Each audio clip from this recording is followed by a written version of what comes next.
قربانی کس شخص پر واجب ہے؟ قربانی کس پر واجب ہے، اس کے نصاب کے بارے میں تفصیل سے بتا دیں آصف صاحب کشمیر سے۔ جناب آصف صاحب، قربانی کے نصاب میں 5 چیزیں دیکھی جائیں گی، 5، یہ خوب اچھی طرح دماغ میں بٹھا لیں۔ اور یہ 5 چیزیں کس دن دیکھی جائیں گی؟ بقرعید کی صبح صادق، یعنی 10 ذی الحجہ کی صبح صادق سے لے کر 12 ذی الحجہ کے غروب آفتاب، یعنی یہ جو 3 دن ہے نا قربانی کے، 10، 11، 12، ان 3 دنوں میں کوئی شخص صاحب نصاب ہو تو اس پر قربانی واجب ہے۔ صاحب نصاب کا مطلب کیا ہے؟ یہاں پر قربانی پر خوب سمجھ لیں۔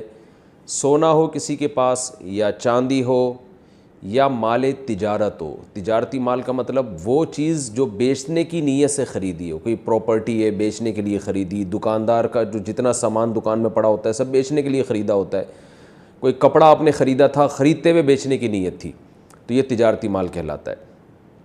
چوتھی چیز ہے نقد رقم، کیش، یعنی جو بھی آپ کے پاس بینک میں یا جیب میں جو کیش اماؤنٹ پڑا ہوتا ہے، یہ 4 چیزیں ہو گئی۔ 5ویں چیز ہے ضرورت سے زائد سامان۔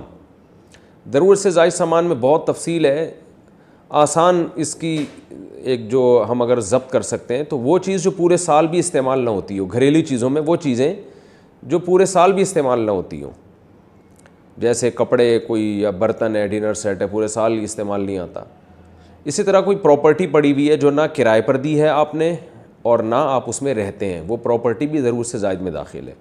تو یہ جو 5 چیزیں ہیں، کسی کے پاس یہ 5 چیزیں، ان کی جو ویلیو لگائی جائے گی تو ان 5 چیزوں کا مجموعہ اگر 52.5 تولہ چاندی کے برابر ہے، 52.5 تولہ چاندی آج کل 65-70 ہزار کے لگ بھگ ہے، نیٹ پہ سرچ کر لیے گا، تو کسی کے پاس یہ 5 چیزیں، یا 5 میں سے 4 چیزیں، یا 4 میں سے 3 چیزیں، یا 3 میں سے 2 چیزیں، یا کوئی ایک چیز 52.5 تولہ چاندی کے برابر ہے، اور یہ بقرعید کی صبح صادق سے لے کر ذی الحجہ کی 12 تاریخ کی غروب آفتاب سے پہلے تک رہتی ہے اس کے پاس، تو ایسے شخص پر، یعنی بقرعید کی صبح صادق کے وقت اس کے پاس یہ نصاب موجود تھا، اور یہ 13 تاریخ کی ذی الحجہ تک اس کے پاس یہ نصاب موجود رہتا ہے، تو وہ صاحب نصاب کہلائے گا۔ 13 تاریخ نہیں، 12 تاریخ، 10، 11، 12، 3 دن، تو وہ صاحب نصاب کہلائے گا اور اس پر قربانی واجب ہے، بشرطے کہ یہ جو 5 چیزیں یا 4 یا 3 یا 2 چیزیں میں نے بتائی ہیں، ان میں سے سب سے پہلے قرضہ مائنس کیا جائے گا، یعنی قرضہ مائنس کر کے 52.5 تولہ چاندی کے برابر بن رہا ہو۔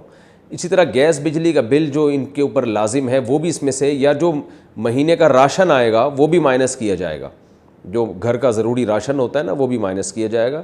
مائنس کرنے کے بعد اگر 52.5 تولہ چاندی کے برابر رقم بچ رہی ہے تو ایسے شخص پر قربانی واجب ہے، چاہے مرد ہو چاہے عورت ہو۔ تو عورت کیسے قربانی کرے گی؟ سونا خواتین کے پاس بہت ہوتا ہے، چاندی ہوتی ہے، چاندی نہیں بھی ہو تو سونے کے نصاب جو ہے اس کے ساتھ اگر 1 روپیہ بھی ہے تو وہ بھی 52.5 تولہ چاندی کی قیمت دیکھی جائے گی اس میں بھی۔